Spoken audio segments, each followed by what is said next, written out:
Hey guys, what's up? This is the Gospel According to Mark with a C. He is I and I am he. Just taking some time to tell you exactly what's on my mind. And guys, I want to go over this article here. And if anyone out there has been following me for more than a couple of years, you know that I did quite a few videos discussing Colin Kaepernick years ago. When he first started, creating a spectacle by taking a knee, during the football games while they were singing the national anthem and trying to call attention, allegedly, to the issue of police brutality in America and the flawed justice system. And, at the time, I was very critical of him because while I do believe that these are issues that are worth talking about and contemplating, it just seemed to me that he was doing more than his fair share of trolling. At the time, I remember he was wearing socks at one point with pigs on them. And, you kind of distract from your own message when you do things like that. And those type of theatrics, I really don't have patience for, because if you do believe that there are people who are actually being lost in this flawed system and or being killed or injured, that's not something that we have time for. You know what I mean? Because every day there are people out here in the streets who are being challenged, with, I guess, knowing how to proceed, when they're in a confrontation with the police. At any second, they could lose their lives. And that's also the problem I have, with the media that throw these stories out there. Like there's a, black man or black woman of the week who are being abused by cops. And my thing, I've been saying for years, that if they want to go down this road, they can have this story just about every day, because as long as there are people out there who are breaking the law and or who are interacting with cops, there's always going to be some footage out there that are showing a hard takedown or the use of deadly force. It's just, that's what's going to happen. As long as there's law enforcement out there, there are going to be law resistors. As long as there are law resistors, there's going to be law enforcement. It's like, that's the way. There's no pretty way to arrest someone who is breaking the law or is in the process of breaking the law. It's a very ugly thing. That's the nature of that particular business of law enforcement. You're dealing with people who are breaking the law most of the time. So it's very, very rare that you're going to get someone being apprehended who's just going to say, okay, you got me, man. Take me away. Take my freedom. I'm ready to go. That's not going to happen very often. So I always say, realistically speaking, there's no way to think that we're going to be in a world without any type of police brutality, the way that we see it, the way that it's presented on TV. And also, by sheer numbers, there are more white people out there who are being brutalized by cops than black people. The issue is the proportion, the proportionately speaking. That's what it is. There might be more black people proportionately than white people, but that doesn't mean that there aren't white people out there. Like, it's just, you can do a simple Google search, white guy or white girl, white woman gets roughed up by the cops. I did it one afternoon. I watched video after video after video. White people getting smacked up is a horrible thing to behold, because they turn colors and all that crap. It's like, black people, we take our licking and, it ain't cool, but it's not cool for anybody. But what I'm saying is, when I was watching that afternoon, I was like, oh my God, they are effing her up. You know what I mean? Hair flying all over the place. So it does happen. You know what I mean? So I've always been like, we have to look at it like that and stop letting the media choose what we're going to be outraged about for the next few months. Because we become way too predictable in our movements when we allow them to do that. It's really the media that's organizing. If there's any organizing whatsoever, it's the media that's organizing the unrest that's in this country, in my opinion. All right, so you have this story here about Colin Kaepernick, and Cap is saying he calls for Colin Kaepernick calls for the abolishing of police and prisons in new essay series. And this is on CNN, everybody's favorite news network. Yes, Colin Kaepernick calls for abolishing police and prisons in a new series of essays. And there's a picture of Colin Kaepernick. Man, his Afro game is next level. That's one thing I am never going to hate on that mixed heritage young man, is that he's got this huge blowout, man. Rock on with that. But anyway, he's wearing a t-shirt here that says Kunta Kinte. Of course, I'm going to leave the link to this article in the description box. So it says here, Colin Kaepernick is calling for abolishing the police and prison institutions as part of a new series of essays. The series entitled Abolition for the People, the Movement for a Future Without Policing and Prisons, is a partnership between Kaepernick Publishing and the Medium publication Level that builds on a rich tradition of black organizing and freedom fighting, according to the website. I should point out here, guys, that Colin Kaepernick seems to be advocating for the abolishing of police and prisons. Abolishing, okay?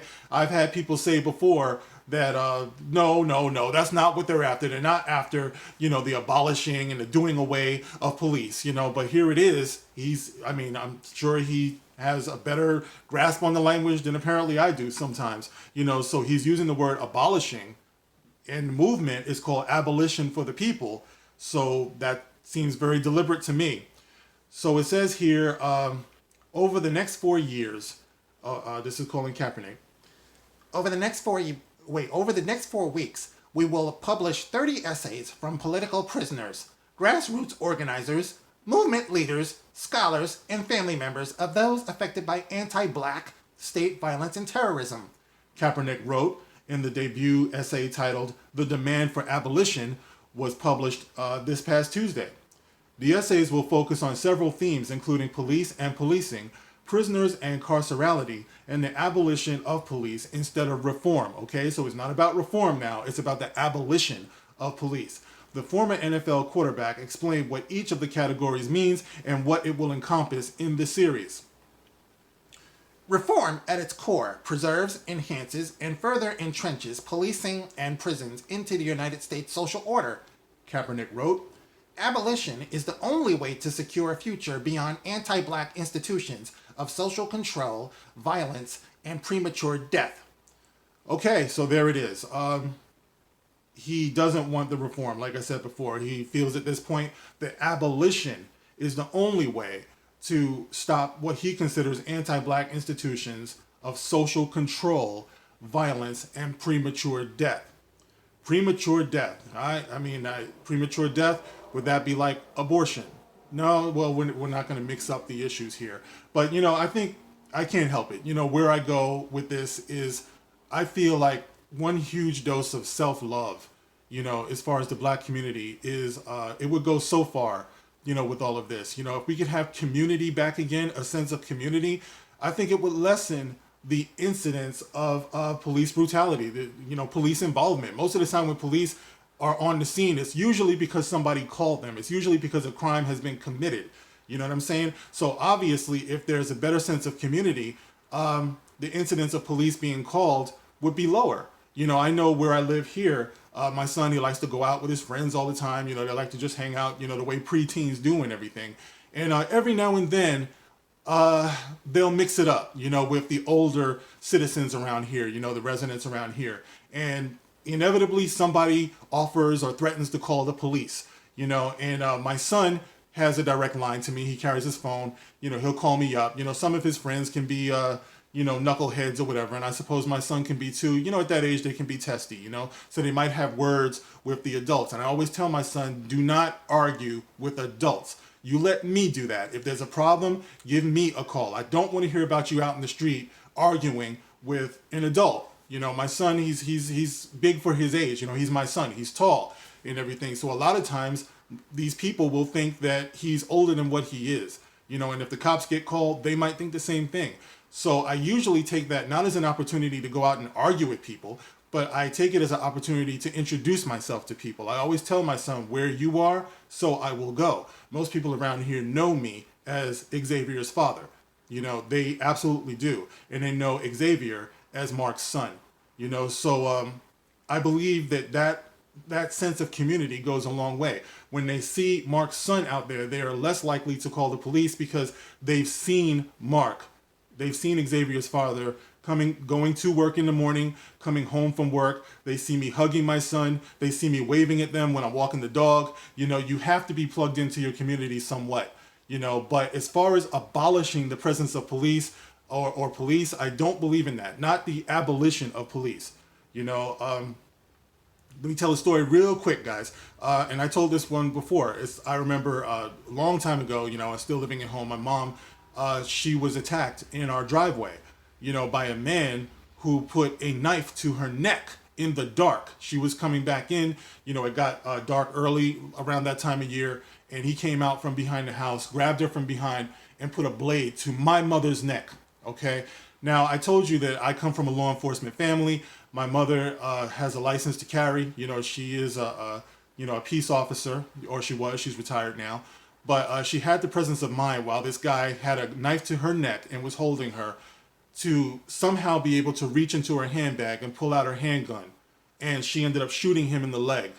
All right. And he ran for it and everything. But he ended up being apprehended by the police. Okay. The police were called. The police did their investigation. They were able to catch and apprehend this man, and he went to jail. Now, had in the process of them trying to apprehend this man, he resisted. And, back then there were, everyone didn't have a million cell phones with cameras. And let's say that happened today, and somehow he was shot while he was resisting arrest. Everybody would gather around him. Everybody would make the movement about him. Never mind the victim, which in this case was my mother. And that's where we find ourselves today. It doesn't matter what he was doing. They didn't have to shoot him. God knows what he was going to do with my mother. He was walking her into a dark area, but it doesn't matter. They didn't have to shoot him, they would say, if he were shot while resisting arrest. There is a fundamental problem with that. So I feel that we're overlooking that. We're overlooking that there is a place for law enforcement. And, like I said before, we're not talking about reform now. We're going under the assumption now that we're talking about the abolition of police, which is what Cap is talking about here. I do not agree with that. Now, of course, there are some things that have to be addressed and have to be worked on, as with anything else, but the abolition of it, I would say absolutely not. Neighbors. Neighbors are very important. That man was hiding behind our house in the dark. I'm not saying we have to be all up in each other's business and stuff like that. But yeah, we do wonder sometimes, when we're in a strange neighborhood, let's say it's a predominantly white neighborhood, you're a black guy walking through and you see people looking. It's not always because they're racist, like, oh, you're in the wrong side of town, boy. No, sometimes it's just that I don't recognize you. I don't know who you are. In this particular community, we see the same traffic of people all the time, and that's not you. I wonder what you're doing here. This would be in a black neighborhood too, so it's not about me caping for white people. This is just common sense, which is something that we are sorely lacking today. So Kaepernick explained that he wants to replace institutions like police and prisons with transformative and restorative processes that are not rooted in punitive practices. By abolishing policing and prisons, not only can we eliminate white supremacist establishments, but we can create space for budgets to be reinvested directly into communities and to address mental health needs, homelessness and houselessness, access to education and job creation, as well as community-based methods of accountability, he wrote. Never again will this happen in my kingdom. Now, all that sounds very, very good, and it does. Like I said, there's room for all of that, absolutely. I believe that there is something wrong with the fact that prison has become an industrial complex, absolutely, because it does need inmates to run. It needs crime to run. And quite frankly, yeah, we do have an economy that leans very heavily on the exploitation of poverty and people who are impoverished. And there is a disparity between the way that you go about prosecuting certain cases based upon economic status and or race. This is true, and gender for that matter. But like I said before, I will always say that the first line of defense is going to be in your homes. It's going to be in the strength of your families. I know the way that I was raised, I was taught about the prison industrial complex. My brother, my sister, and we were taught to avoid that. We were taught to stay out of the system, avoid the traps of society, and this is what a family needs to do. You just can't send your kids out in the street and say that no matter what you do, you don't deserve it, so it shouldn't happen. It happens every single day. If you don't want it to happen to you, you better make the right choices on the spot.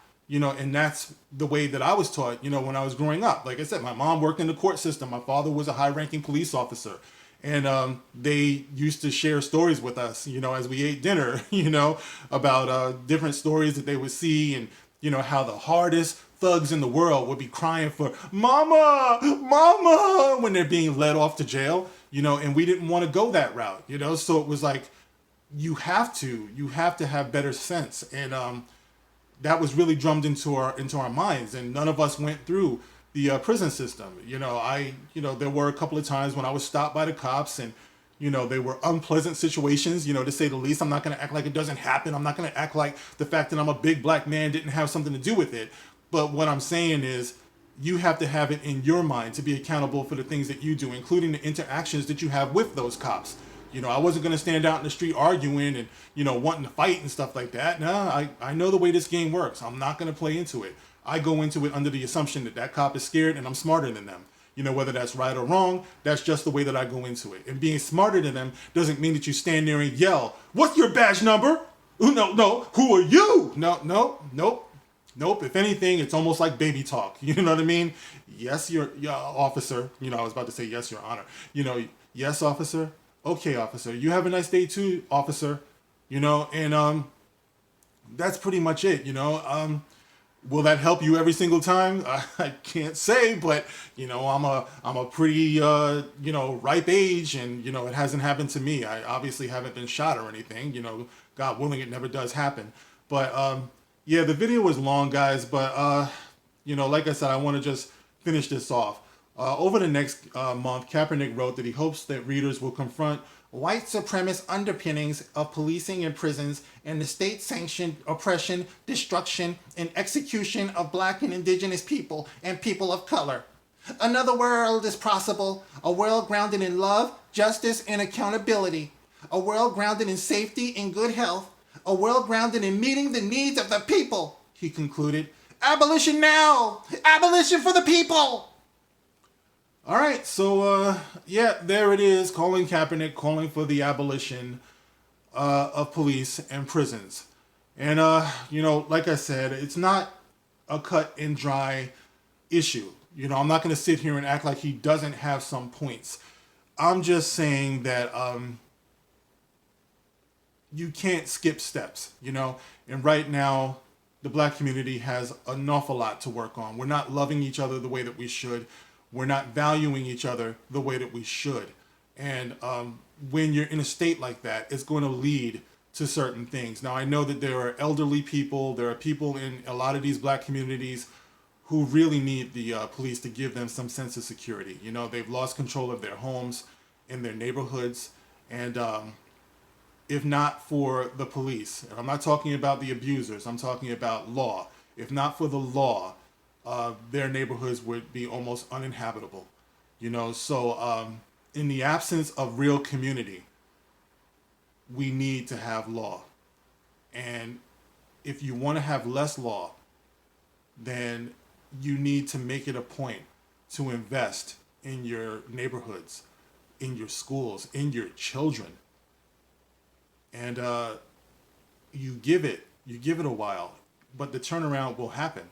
You discourage the production of murder music that's on the radio. I don't think there's any other people in the world that pushes the type of music and pop culture onto the children the way that it is in the black community in terms of crime, and sexism, and all of that stuff. These kids, they listen to this stuff. So why not give them something that's more nourishing for their minds and their souls? These are things that I think are more important. When you go into your home, if you can see your parents getting along, if you can see them, committed, to your upbringing and making you a priority and having that security of knowing that you're going to be all right in their care, that it takes the level of anxiety away from the children. If a mother is pregnant and she does have a life mate or a life partner there to see her through the pregnancy in a healthy manner, I'm talking about emotionally, mentally, it takes away the anxiety and stress on the unborn child, for that matter. And these things These things are the steps that we're missing before we go straight to the institutions. The institutions merely exploit the problems that already exist. But if the problems didn't exist, it would make it a lot harder for that exploitation to happen. All right, guys, I'm going to have to cut this off because before I knew it, it was 20 minutes. So nobody stays around 20 minutes, even though a lot of guys out there, y'all be watching like live streams for like 6 hours. You can't watch a 20-minute video. But anyway, that's it for now, guys. Get in the comment section and let me know, what do you think about Colin Kaepernick and his stand and his organization now that he's trying to establish about the abolition of police? Do you feel that that's something that's actually wise, and what can we put up in its place if we abolish that? I agree it needs a whole lot of work, I do, but to just demand for abolition, I do feel like that's dangerous, and I would watch people who actually push for that kind of thing. All right, guys, that's it for now. Like I said, get in the comment section. You can sound off. Just be respectful, and I take all voices here. So, don't get in the comment section talking about, I know I don't have the right to say this because I'm white, but it's like, no, don't do that. Like I said, I do feel that there's a place for all voices.